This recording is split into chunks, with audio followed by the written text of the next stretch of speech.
Bonjour à toutes et à tous et bienvenue dans cette nouvelle vidéo du Salon des Arcanes.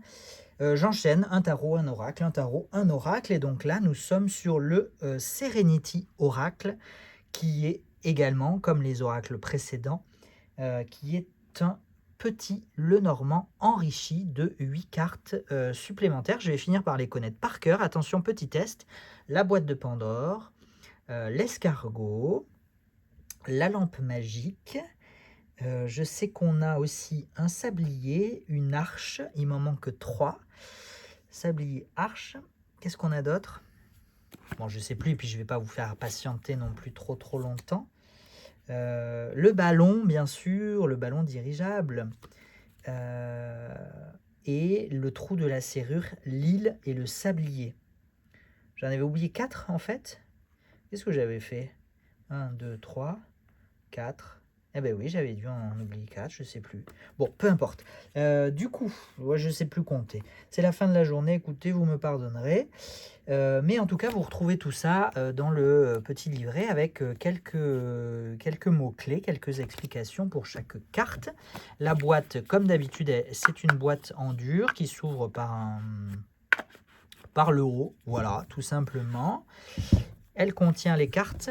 Je ne l'ai pas rementionné dans la vidéo précédente, mais c'est assez évident que les cartes ne sont pas à la dimension d'un petit Lenormand. Elles font de mémoire 8 sur 12, donc elles sont presque de la même taille que le tarot, si j'attrape celui que je viens de vous présenter. Tac.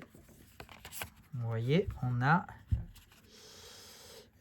la même largeur et on a effectivement un petit centimètre de différence sur la longueur. Voilà, donc c'est pour un petit Lenormand, c'est assez inhabituel, mais écoutez, ça donne toute l'ampleur pour plonger dans les illustrations. Au niveau du cardstock, comme d'habitude, je pense que c'est du 350, ça reste assez souple, assez flexible. On a des tranches neutres. Quoi vous dire de plus? Finition mat, lisse. Encore une fois, avec peut-être une légère différence entre le dos et la face. On a un toucher lisse, mais un petit peu cartonné.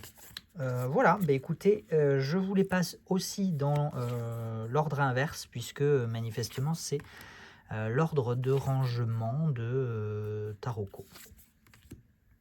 Ce jeu a été clairement réalisé avec l'aide de l'intelligence artificielle, ça se voit, même si ce n'est pas forcément complètement dit et assumé, ce que je trouve dommage, mais en tout cas là c'est quand même plutôt évident.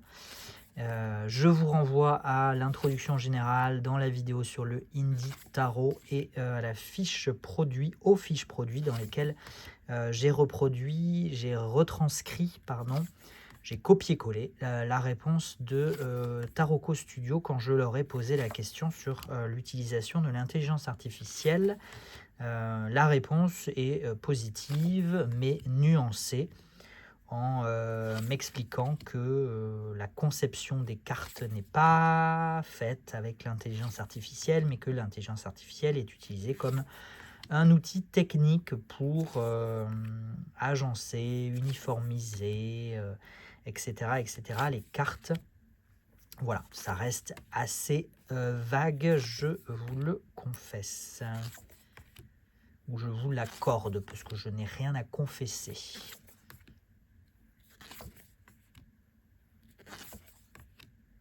On a aussi des similitudes assez importantes entre chaque oracle, chaque petit Lenormand dans les représentations, dans les images, voilà, avec évidemment des nuances propres à l'univers de chaque jeu. Mais l'exemple du balai contre le mur, l'exemple du serpent, la bague, etc. se ressemblent quand même assez fortement. Maintenant, chaque jeu est empreint d'un univers et donc d'une énergie, d'une ambiance particulière qui lui est propre. Donc à chacune de voir ce qui lui convient le plus. ou alors, bah, évidemment, de les acquérir tous. C'est dans quoi ça? C'est Pokémon, oui. C'était quoi la phrase de Pokémon? De les attraper tous les attraper. Bref, vous avez compris l'idée. Mais encore une fois, peu importe. J'en ai terminé avec cette vidéo et je vais arrêter de dire plus de bêtises. Donc, je vais vous abandonner tout de suite en vous souhaitant quand même avant de prendre soin de vous et en vous donnant rendez-vous prochainement pour de nouvelles vidéos. Ciao, ciao!